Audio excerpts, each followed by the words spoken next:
Hi, everyone, and welcome to today's episode of Your Life Projectize. This is episode number 19, titled Sharper Minds, Stronger Leaders, Cognitive Health in the Workplace. And I am especially excited because today, like all of my guests, as I always say, I have a very special person, individual on the line. And she is absolutely phenomenal. Her name is Dr. Mohita Shrivastava. Dr. Mohita, I said to you I was going to pronounce your name correctly. And the first thing I do is mispronounce it. So let me try that one more time. So Dr. Mohita Shrivastava. Yes, absolutely. Terrific. I take a lot of pride in pronouncing folks' names correctly. So thank you. And so, Dr. Shrivastava, I'm so excited to have you with me today. And for folks who are listening in, this is an especially exciting episode because you and I served on a panel at the Health 2.0 conference earlier this year, right here in Las Vegas. And for folks that are listening, Dr. Shrivastava is joining us today from Dubai, beautiful Dubai. Dr. Shrivastava, I'm going to let you introduce yourself, but before I do that, I just want to share with the audience that, of course, you are a PhD. You have your own company that focuses on cognition and cognitive health, which is, I think, so incredibly important. And I think that folks or maybe we don't hear a lot about. I mean, we hear a lot about mental health, which is, of course, very important, but maybe not as much about cognitive health. So I'm very happy that we're going to touch on this topic. That said, why don't you introduce yourself and please share with the audience anything that you would like them to know about you? Sure, Pam. First of all, I would like to thank you. Heartfelt thanks for inviting me on your podcast. And, it's a very great platform to share your views, thoughts, and discuss the points that are really in the need to discuss. Yeah. And, well, by way of introduction, I'm Dr. Mohita Shrivastava, and I'm based in Dubai. And I'm founder and CEO of the Cognitome program. And by profession, I'm a neuroscientist and a neuropsychologist.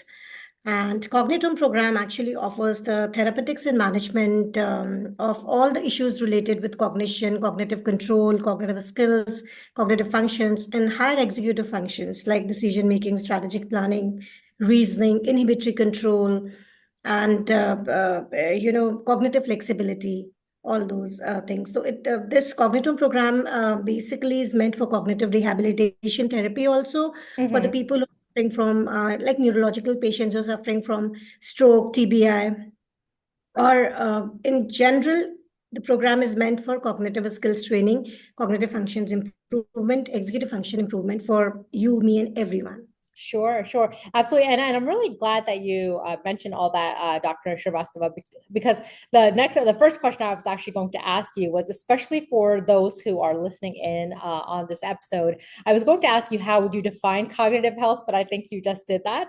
But I wanted to ask you, right? So Dr. Shrivastava, you and I have spoken a lot about executives, right? And leaders and Yeah.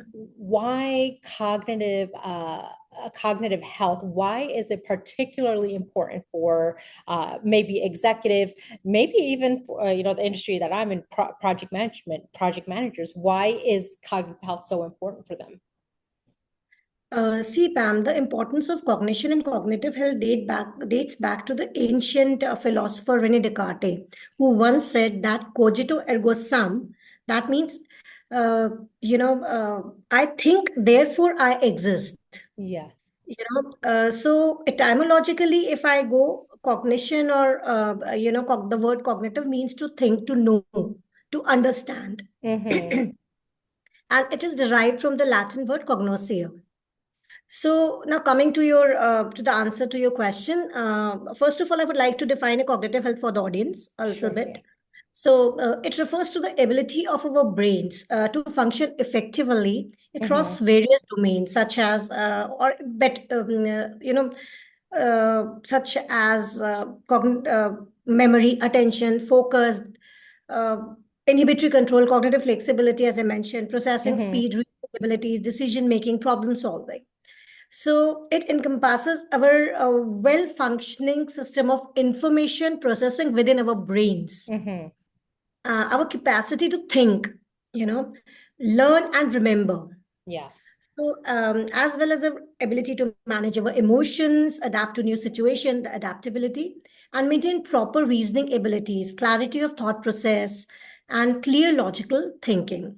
So now, coming to the part of your question, like why cognitive health is so important for the project manager and the executives. Mm-hmm. See, in today's competitive eon, it has become imperative to not only have a balanced mind, Mm-hmm. but a sharp and active brain, right? Yeah. So, which is directly proportional to one's cognitive abilities or cognitive skills, as we say. Yeah. And of course, higher executive functions such as problem solving, decision making, and strategic planning. So, along with the focus and various type of attentional domains, the higher executive functions play a very important role in the lives of the executive and the working professionals. Yeah. Ability to manage stress is crucial for maintaining cognitive health as well. And as we all know that higher levels of stress can impair cognitive function, and of course cognitive health, leading to poor decision making and decreased productivity at workplace. So the project managers and executive needs to maintain cognitive resilience to handle the pressures of meeting timelines, deadlines, client expectations, and their roles. So, keeping that in mind, I would discuss few points here that are very important to know for all the working professional, be it Please do. project managers or higher level executives in the corporate world. Mm-hmm. First and foremost, the most important cognitive ability and higher order executive function to be considered among the project managers and executive is decision making and problem solving abilities. So they're often required to make complex decisions and solve problems quickly. A strong cognitive health and active, engaged brain ensures that they can process and analyze information effectively, precisely, weigh options, and make sound decisions that impact the organization. The second most important executive function Mm-hmm. to be considered is strategic thinking or Mm-hmm. strategic planning, as we say. So, to be able to strategize and plan effectively, cognitive health is essential, for long-term planning, strategic thinking. Executive needs to foresee challenges, anticipate trends, and develop strategies, that align with the organizational goals and demands and needs. This requires clear forward thinking and the ability to process large amounts of information. The third important cognitive ability, I would say, is effective communication and collaborative abilities, which are the key to leading teams and managing projects. So, cognitive health support active listening, of course, clear Okay. articulation of ideas, and ability to comprehend and understand and respond to the perspectives of even others in an apt and effective way. Next is to be able to adapt, as per the demand of the situation, Mm-hmm. which is called as cognitive flexibility. So, as we are aware that the business environment or workplace demands are constantly kind of a changing process. And higher cognitive functions such as cognitive flexibility enables project managers and executives to, adapt to new information, technologies and challenges, and effectively and within the time frame. And even the budget constraints for maintaining, as also enhancing the competitive edge. So I personally believe that cognitive flexibility and adaptability to the challenging environment is one of the aspects which is very important for the executive to consider. No, so last but not the least, I would like to say that cognitive health impacts overall productivity and efficiency of not only a working professional, but also of organization as a whole. So when cognitive function is optimal or at its peak, project managers and executive can work more efficiently. They can prioritize their tasks effectively and maintain focus and attention on critical goals and objectives. So I would like to give a suggestion to all the project managers and executive here that maintaining strong cognitive health is not just a personal benefit but a professional necessity nowadays. So it enhances one's ability to lead, innovate, motivate, and drive their organizations towards success and own selves towards growth and overall well-being. Absolutely. And wow. So, firstly, such great information, Dr. Shrivastava. I was smiling as you were talking because you mentioned that a lot of executives, as well as project managers, uh, are in very high stress roles, and how that stress can lead to a cognitive decline, right? And then you also mentioned, which I wholeheartedly believe, and I think there is a growing consensus that if the leadership so let's say the leadership is stressed, the executive is stressed, and that leader is now making decisions, uh, maybe that are not optimal, maybe because they are stressed out, or they are not thinking maybe as clearly as they would if they maybe weren't stressed out. Those decisions carry through the organization, right? They touch every part of that organization. And and you've probably heard the saying before that decisions, the culture of the company, it really comes from the top and it carries through the organization. So very happy you mentioned that. And so, which brings me to another question, Dr. Shrivastava. You mentioned again, we talked a lot about the stress, right? The stress that executives might have, or that project managers have, that really all of us have. What if you were speaking to an executive and they said, you know what, Dr. Shrivastava, I am stressed out. I have so much on my plate, and it's impacting my decisions. What advice or maybe some exercises would you share with them, things that they can do to you know to either relieve their stress or to strengthen their cognition? Yeah, see, sure, I would like to discuss this. See, enhancing cognitive health and managing stress is Mm-hmm. crucial for professionals in high demand roles. Yeah. So, where sharp thinking, decision making, and problem solving are essential. So, I would like to mention a few best practices to relieve the stress and the habits that have been proven to support and enhance cognitive health. So, first of all, maintain a regular exercise routine or a physical, workout routine. So, we all are aware that the physical activities increases blood flow to the brain, promoting neurogenesis, which is the growth of new neurons and Mm-hmm. making neural connections, the neuroplasticity, and improving overall brain function in terms of better cognitive processing, and also help in reducing stress and anxiety, Yeah. so which can impair cognitive function. So the best physical practice, in my humble opinion, are to get engaged in aerobic exercises like walking, running, swimming, or cycling at least 120 minutes per week. Additionally, strength training and yoga can also contribute to the cognitive health by improving focus and reducing stress. So another one is practicing mindfulness-based practices such as meditation and many more, like mindfulness eating, mindfulness breathing, mindfulness uh, way of planning your task, or mindfulness way of having a time period to complete that task in this particular time frame. So Mm-hmm. these mindfulness based practices have been shown to enhance attention and improve memory and reduce stress. These practices promote mental clarity and focus as well. So, in my opinion, the best practice is to incorporate mindfulness exercises such as light or sound based meditation and into your daily routine. So, even a few minutes of any mindfulness based practice each day can make a significant difference in the cognitive health and reducing the stress. Next is, I would like to suggest that work on your creativity or in enhancing your creative intelligence.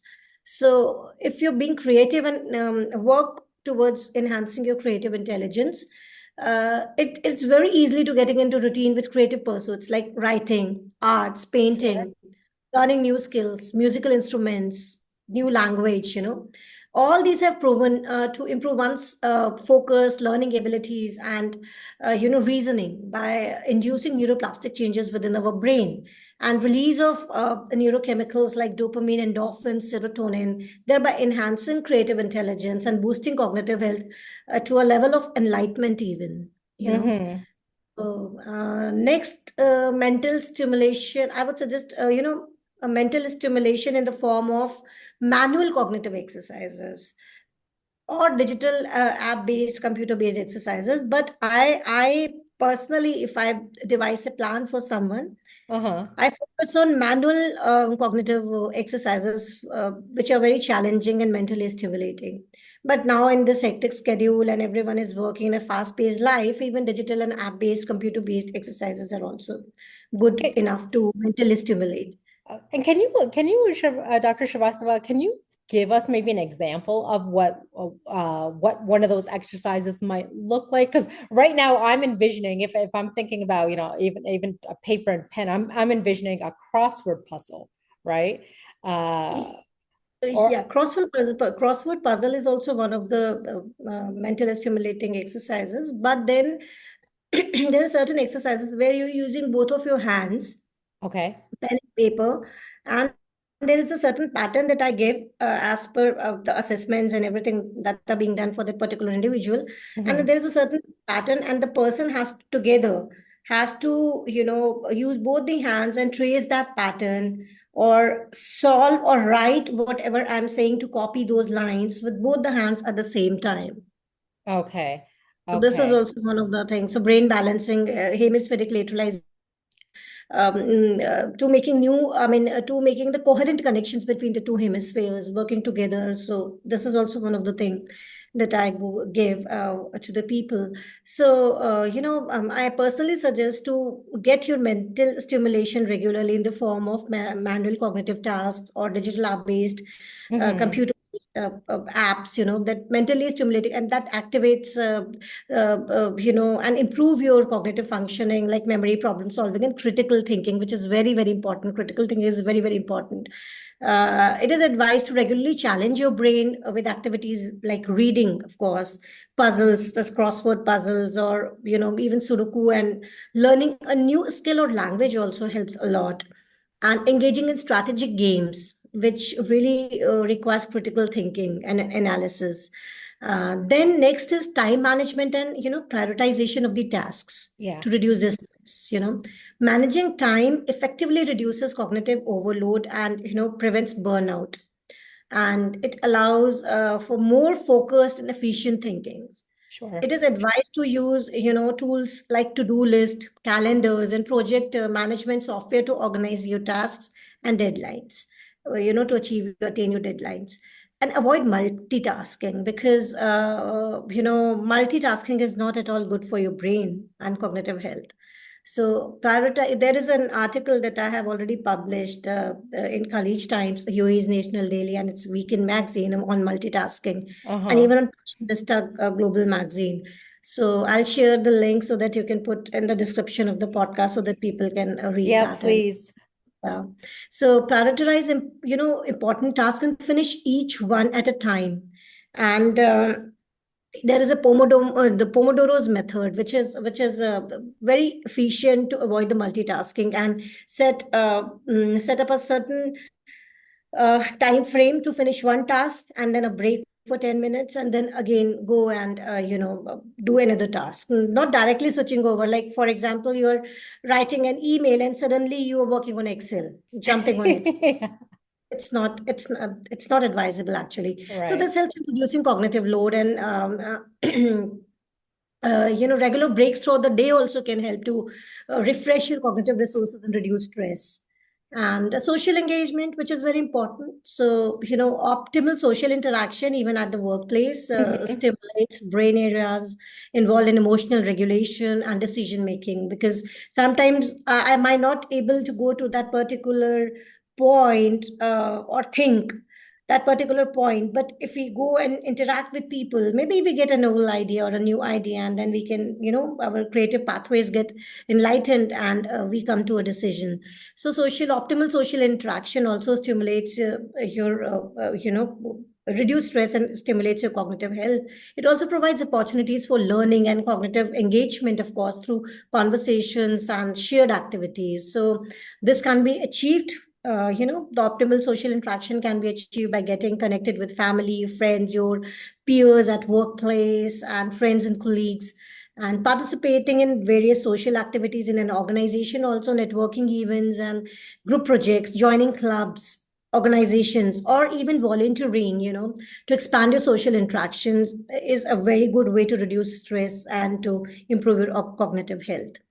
And of course, the stress management is one of the thing where you need to have, proper diet, proper sleep, proper, Yeah. of course, exercise, and all those stuff. Sleep is, very important, because maintaining a work-life balance is very crucial in these days. So I think, cognitive health, to reduce the stress means we are going to reduce our cortisol levels, which is a stress hormone. So just a good, the disciplined routine of with having good diet and physical exercise routine, as well as a sleep, is going a sleep pattern, proper sleep pattern or sleep routine, or maintaining a better sleep hygiene to get into this sleep uh, early. It's a good way to reduce stress and Yeah. become refreshed. You brought up so many great points, and I like, so I want to touch on a few different ones that you brought up. So I like that you spoke about mindfulness Mm-hmm. and meditating. So actually, I had another podcast guest, my friend Leticia Escamilla. She actually spoke about mindfulness also, and we spoke Mm-hmm. about taking breaks, and even if it's just a minute, right, where you close your eyes and just take some time for yourself. And then another point that you mentioned, you said multitasking. It's honestly, it's not efficient, and I think a lot of us know that. I think there are those of us who think that we're being efficient while we are multitasking, but obviously that is not the case. uh, and you mentioned doing one task at a time, and then, right, really focusing on that task and then doing it well. I had a one of my favorite managers ever. uh, I remember there was one time I was very overwhelmed. And yes, as a project manager, yes, I shouldn't be overwhelmed because obviously I know how to manage my tasks, but sometimes even we get overwhelmed, right? And I remember I said to her, I had three different projects, and I said, I'm just overwhelmed. I feel, I feel consumed by all of this work. And I said, what do I do? Do you have any advice for me? And she said to me, how would you eat an elephant? Obviously, nobody's eating an elephant, obviously. But I said, I don't know, one bite at a time. And she said, exactly. And that was Exactly. her way, of you know, Yes. teaching me that, you have to do it one bite at a time. Obviously, you can't eat the whole elephant at once, right? You have to just, piece by piece. And that, honestly, it really stood out to me. So a lot of the examples that you just gave, I'm a huge fan of, because that is exactly what I've been taught and what I've been learning throughout the years. And so, Dr. Shrivastava, I don't want to pivot too much, but as we were talking, I started thinking about some other things. So, we mentioned these different exercises that you can do, right, to help with cognitive health. But what advice, or what do you think someone should do if, so, individuals that might have chronic diseases, right? And I talk about health a lot in some of my episodes. I'm a huge health advocate, and I do know, I have firsthand experience understanding that certain patients that might have, whether it's dementia or maybe even multiple sclerosis, that these diseases do sometimes affect their cognition, right? Um, Yes. for like, I'll use myself as an example. Even though I've had a stem cell transplant and I've been in remission for 8 years, I know when I first, during the first, I want to say, years of my MS diagnosis, my cognition was deeply affected. I had short-term memory loss, brain fog, things of that nature. It has gotten a lot better since having my stem cell transplant. I want to say I'm almost back to normal, but what advice would you give, or what would you recommend for patients who maybe are in cognitive decline, or are experiencing cognitive impairment? See, honestly, you, me, patients, whosoever it is. I mean, everybody with due in due course of time, whether it's work-related stress or whether it's some chronic condition, neurological condition, Mm-hmm. or psychological issues, everybody faces challenges on cognition or the cognitive health because Yeah. we, the what should I say to this? Like people are interchangeably using the term cognitive health and mental health. They're not even aware what exactly is the cognitive health. They say, and they get confused with the mental health, the word Yeah. mental health. Mental, I'll come to that question. I would rather request you to ask that question so that I can explain it better to the Sure, sure, audience. sure. Absolutely. So, what happens that we, first of all, a common population is not aware why it is happening, like short-term memory loss or unable to focus for a long period of time, Mm-hmm. jumping from one task to another because person is not able to focus. The focus on the attention is affected. Short-term memory loss is very common, specifically in the patients who are using any chronic medications. Yeah. Not only the neurological patients, patients who are having hypothyroid, diabetes, chronic issues, heart issues, all those things. So the people are not aware why it is happening to them. Yeah. So of course there is a lot of neuroscience behind this, neurobiology and neurobiochemistry that interplay a role. What happens inside the body and the brain and the neuroendocrine axis, why it's happening. That's a different story. But I would like to suggest here and give an advice to each and every one of us, be it patients of neurological disorders or be the corporates, professionals, or be you Mm-hmm. and me, whosoever it is. Like, first of all, uh, if something is happening, you're thinking that it's abnormal, that I'm just not able to recall anything, which, for example, just a car key, you just pick it up and then you went to drink a glass of water and you kept it somewhere, and immediately if you're not able to recall that where I have kept the key, that's alarming. Yeah. So that then in that case you should really really first and foremost go without any, don't go to a mental health professional, go to a neuropsychologist or or an expert healthcare provider who can assess your cognitive functions and abilities. And then Mm-hmm. I would recommend each one of us that every 6 months in a year visit some neuropsychologist or a healthcare professional who is expert, like cognitive neuroscientist and all those, and get your assessments done and see what is happening wrong inside you. And when you have a particular report, an assessment report, and then you will understand that something is happening inside my brain which is affecting my cognitive abilities or cognitive health, and which is affecting my day-to-day life, quality of life, right? Mm-hmm. Mm-hmm. And of course, practicing, see, these things are very, very holistic approaches, like practicing adequate sleep and sleep routine and mindful diet and, physical exercises or workouts or yoga or mindfulness based practices. Of course, they are the, they support your cognitive health, no doubt about it. And you have a disciplined routine with that.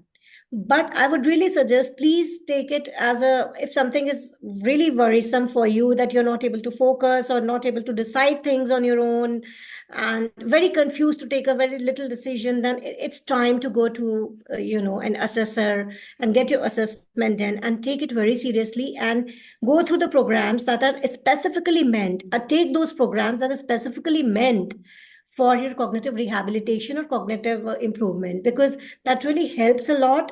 Yeah. And experts knows, based on our assessments, that what kind of a plan, which area is specific to your brain, which region specific to your brain is getting affected, so I need to devise certain specific task, and we need to induce the neuroplastic changes, making new neural connections and break down the old neural connections.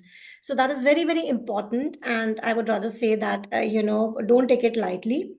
Consider it as your own physical health, and it can be, because our brains, they are meant to rewire throughout our lives. So if you Yeah. mentally stimulate them, we have to, like a brain gym, there are certain games, but there are certain activities also apart from that holistic approaches. Yeah. We need to focus on certain regions of the brain and areas, and then we need to devise a plan. So go to a professional healthcare provider, and if it is happening, don't I mean, it's very easy. Within 6 or 8 months or 9 months or within a year, you will restore your normal cognitive functioning because it's very easy. So don't get disheartened. Go get your assessment done. Approach to a program or a healthcare provider who can devise a plan for your cognitive health, and everything will set into place if you really, really go and take that plan and be motivated enough to complete that program, and the cognitive health gets restored. It's very easy, no issues with that. Yeah, absolutely. And again, I think you also mentioned again, exercising the brain and you're Yeah, so right. I mean, like the a brain brain, gym. Yeah, yeah, yeah, I you mean need to keep your brain active. Yeah, of course, absolutely. I mean, the brain is a muscle, right? And must, just right. exactly. And That's just what I was about to say. Yeah, yeah, exactly. yeah, And so, Dr. Shrivastava, so I realize that we're getting toward the end of our time, but I have a few more questions. One that I definitely want to make sure that I ask you, because again, I was thinking about this again as we were speaking. So, yeah. what is, in your experience, based on the work that you've done, what is the most surprising thing that you have learned about how the brain works under stress? What is the thing that surprised you the most? That wow, I hadn't considered this.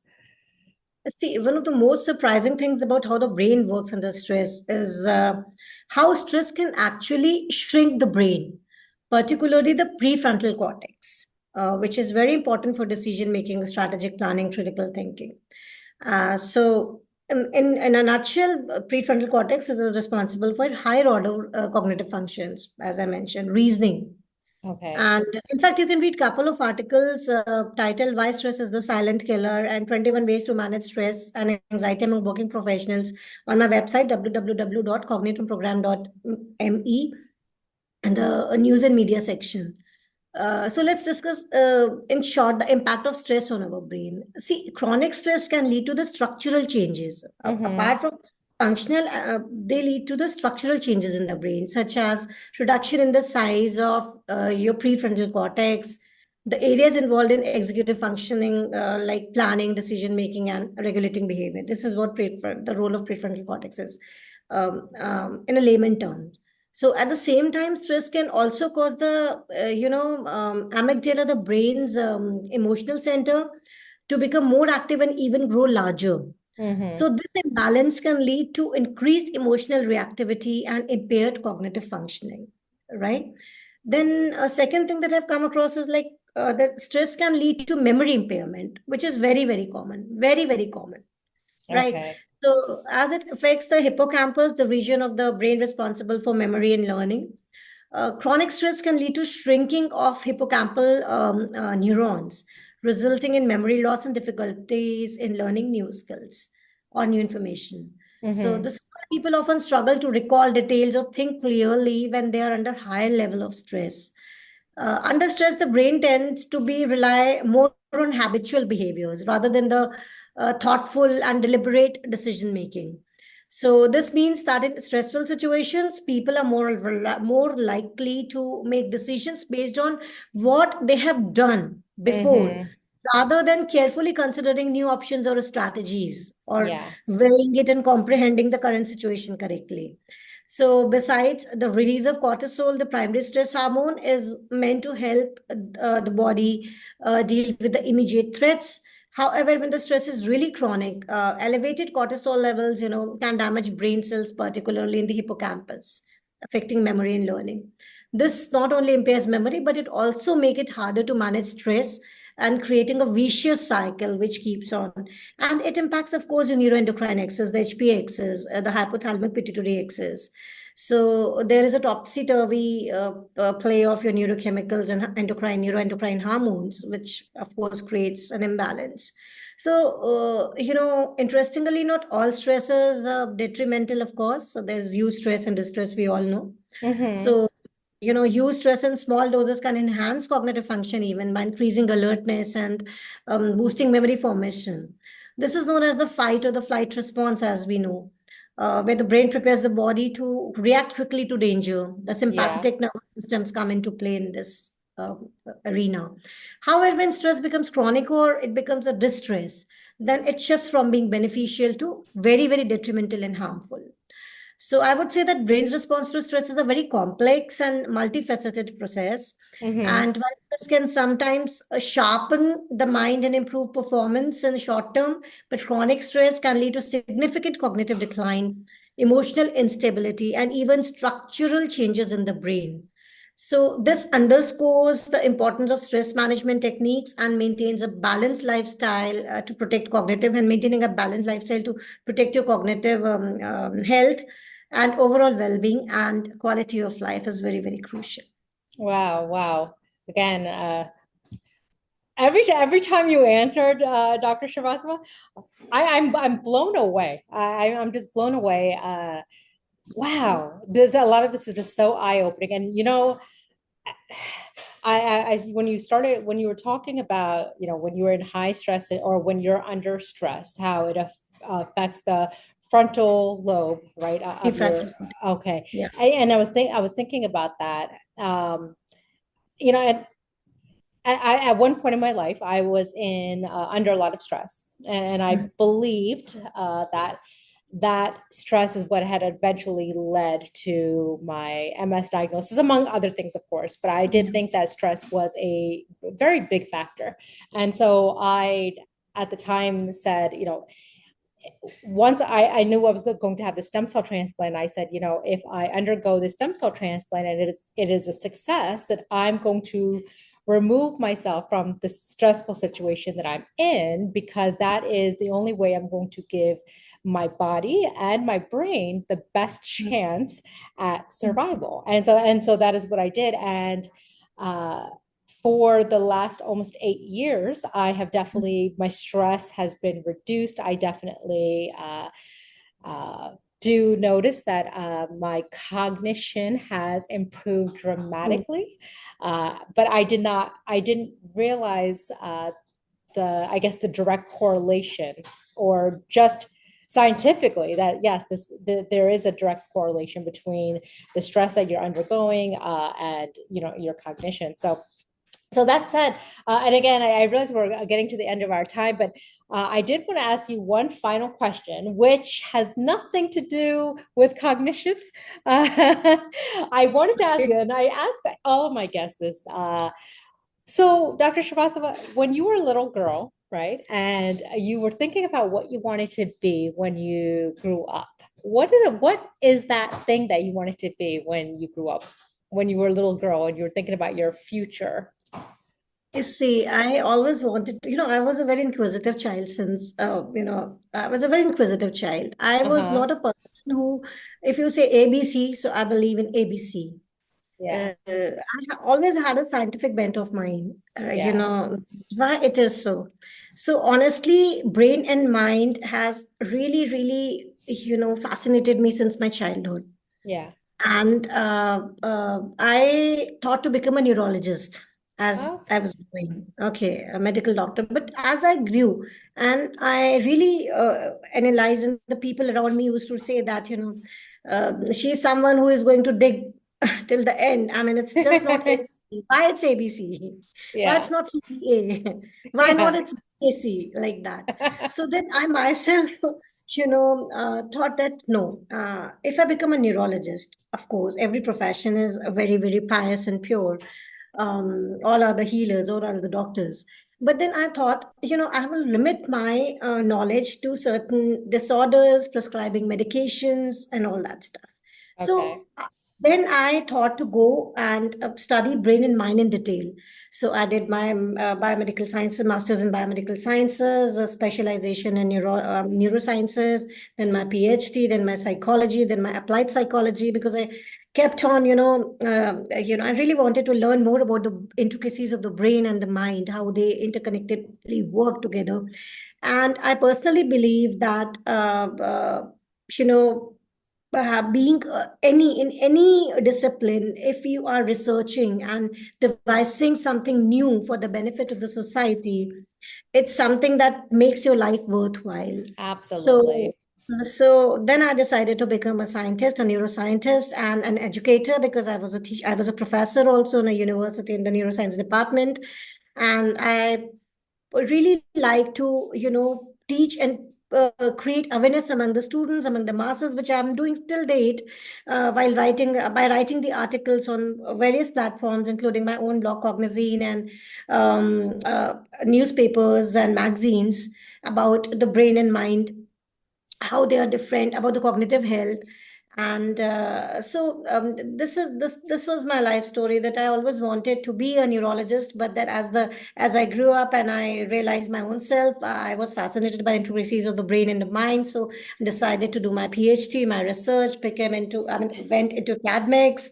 And post COVID era, I came to, I mean, I have seen many people across, and I understood that the people are not aware with the cognitive health, which is very important.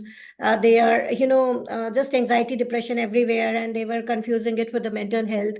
And then I thought that, now this is the time to tell people the word that cognition is very important. Cognitive health is very, very different than your mental health.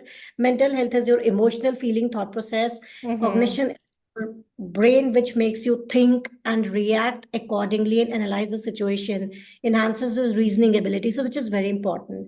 Then I developed this program, Cognitome program, exclusively meant for all kind of, for each and every person, corporates, kids, geriatrics, patients, you, me, everyone who wants to improve their cognitive health in any course of their life.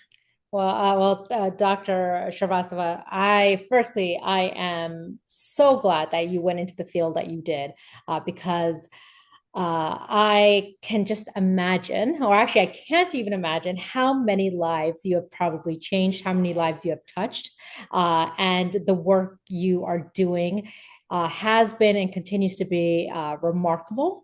And I am just so excited to continue following you and your journey. And again, it has been such an honor to have you on here. It was such an honor to share the stage with you. I am so Thank grateful.